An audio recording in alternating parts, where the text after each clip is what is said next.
तुझं नाव लिहिलं आकाशात. अनिश रोज सकाळी 8:15 बस पकडायचा. ऑफिसला जाण्यासाठी त्याच्यासाठी हीच बस त्याचं रुटीन. पण त्याच्या मनात मात्र त्या रुटीनपेक्षा काहीतरी वेगळं चालू होतं. कारण मागच्या काही दिवसापासून त्या बसमध्ये त्याला एक मुलगी दिसू लागली होती, सिया. पहिल्यांदा तिला पाहिलं तेही अगदी अचानक. अनिश बस स्टॉपवर उभा असताना मागून कोणीतरी हळू आवाजात विचारलं, ही बस शहरातल्या सिटी सेंटरपर्यंत जाते का? अनिशने वळून पाहिलं. एक साधी पण नजरेत चमक असलेली मुलगी, थोडे वाऱ्यात उडणारे केस आणि डोळ्यात प्रचंड शांतता. तो फक्त एवढंच म्हणाला, हो जाते. ती हसली आणि त्या एका हसण्यात अनिश काहीतरी हरवला. दुसऱ्या दिवशी परत तीच बस, परत त्याच 2 सीट रिकाम्या आणि परत त्याच जागी सिया. दोघांनी शब्दही न बोलता एकमेकांच्या शेजारी बसण्याचा एक अदृश्य नियम बनवला होता. ती म्युझिक ऐकायची. अनिश खिडकीबाहेर पाहत असला तरी त्याच्या लक्ष फक्त तिच्याकडेच असायचं. दोघांच्या नजराही कधी कधी भेटायच्या आणि मग लगेच चुकायच्या. काहीच न बोलता वाढणारं प्रेम तसं बरंच सुंदर असतं. एक दिवस सियाचा हेडफोन खाली पडला. अनिशने पटकन उचलून दिला. तो पहिलाच संवाद, म्युझिक आवडतं? अनिश, हो खूप. पण सिया, पण काय? ती हसून म्हणाली, आजकाल बस यात्रा म्युझिकपेक्षा जास्त आवडायला लागली आहे. अनिश गोंधळला, का? ती नजरा खाली करत म्हणाली, कारण इथे मला एक खास माणूस रोज भेटतो. त्या एका वाक्यानं अनिशचं मन भूकंप झाल्यासारखं हललं, पण तरीही त्याच्यात धाडस नव्हतं. त्याच्या मनात हजारो प्रश्न होते, पण तोंडातून एकही शब्द बाहेर पडत नव्हता. दिवस गेले, बोलणं वाढलं. तिच्या छोट्या गोष्टी, तिचं न कळत हसणं, तिचा राग, तिची गडबड, सगळं अनिशने मनात साठवून ठेवलं. दोघांचं काहीतरी होतं, पण ते काय आहे हे दोघांपैकी कुणीही उघड बोलत नव्हतं.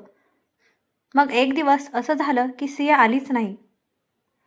पहिला दिवस अनिश वाट पाहत राहिला. दुसरा दिवस त्याची बेचैनी वाढली. तिसरा दिवस त्याला तिची आठवण नाही तर तिच्या गैरहजेरीची भीती वाटू लागली.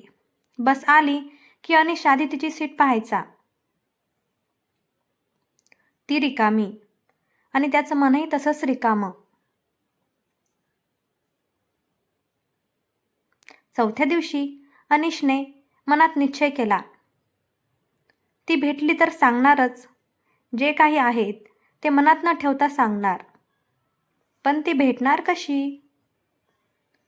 कारण ती तर येतच नव्हती. 5व्या दिवशी बस थांबली.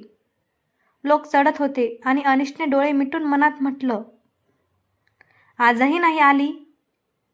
तो डोळे उघडतो आणि पाहतो सिया समोर उभी हसत. अनिश अवाक झाला, तू कुठे होतीस? सिया बोलली, आजारी होते, पण आता बरी आहे. अनिश काही बोलू शकत नव्हता, फक्त तिचं हसू बघत राहिला.